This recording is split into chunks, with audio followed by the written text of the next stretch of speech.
In this video, I'll talk about 5 or so things that you might not know about Yarnovers.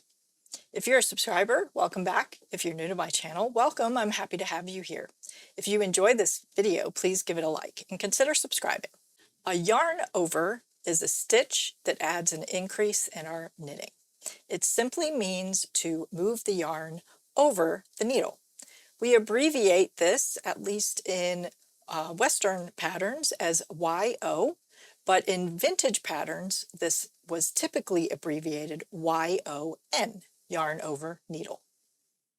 A yarn over is an increase unless something else is done with that stitch that we've created.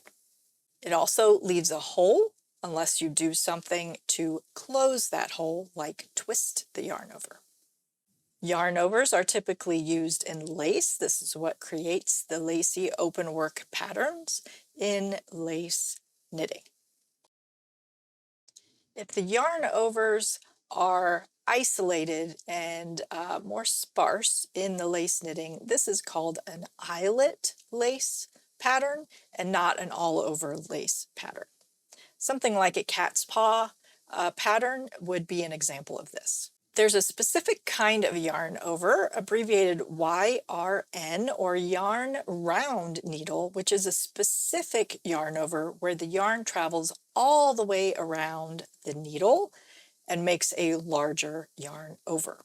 If you're wanting the largest yarn over possible, you would work this type of yarn over. Speaking of different sizes of yarn overs, your yarn overs can be different sizes depending on the surrounding stitches. Let me show you what this looks like. A yarn over between two knits or between two purls will be the same size. This is because the yarn travels the same distance in each case. For between two purls, the yarn will be in front and it will go over the needle and to the back, and then forward again between the needles to the front again to purl the next stitch.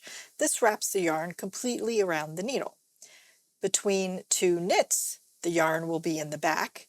You bring the yarn forward between the needles and over the needle to the back again to knit the next stitch. Again, the yarn has traveled completely around the needle, and so these will or should be very close to the same size as each other.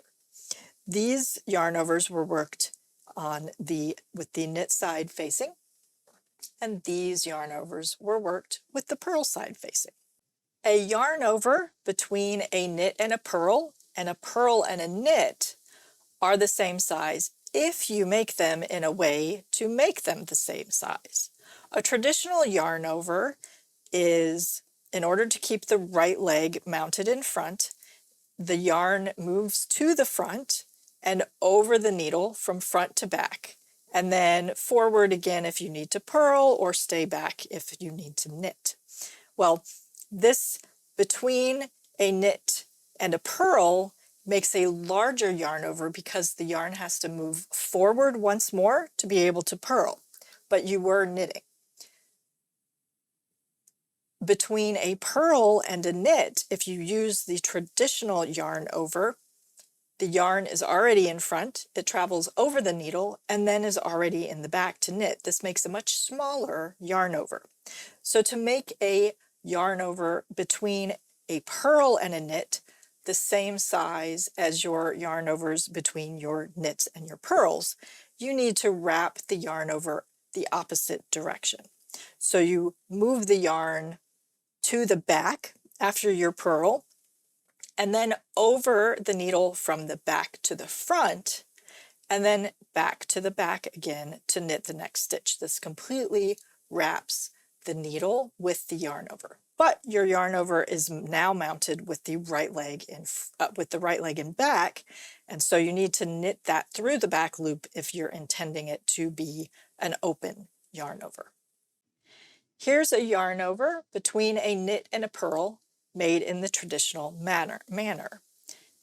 And then this yarn over between a knit and a purl was made by wrapping the yarn over in the opposite direction.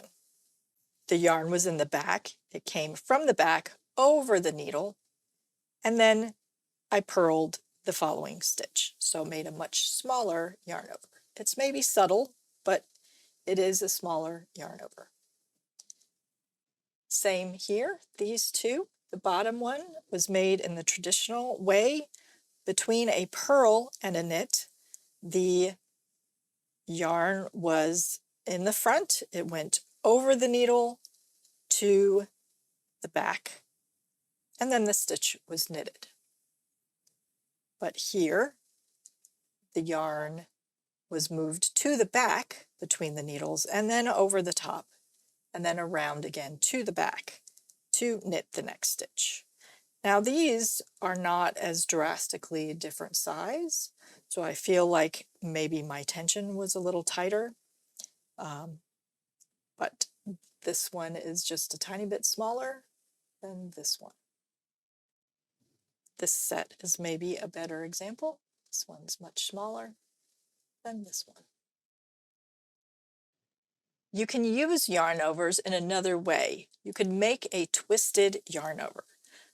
This can mimic a make one right or a make one left. What you do is you make a yarnover in the row before your make one right or make one left increase is called for. And then on the row where the make one right or make one left was to be made, you take that yarn over and you twist it either to the right or to the left to mimic the look of a make one right and a make one left. You've added some extra space in that bar between the stitches that you would be pulling up and twisting to make the make one right or the make one left. So if you find make one rights and lefts difficult to make, your knitting is a little too tight and you don't like what your tension looks like when you pull up that bar and twist it to make the increase, consider working a yarn over in the row before in that spot and twisting it instead to make your make one right or make one left. So those are some facts about yarnovers that you may or may not have known. Were any of these new to you? Let me know in the comments below. I hope this was helpful. Don't forget to like and subscribe, and thank you so much for watching.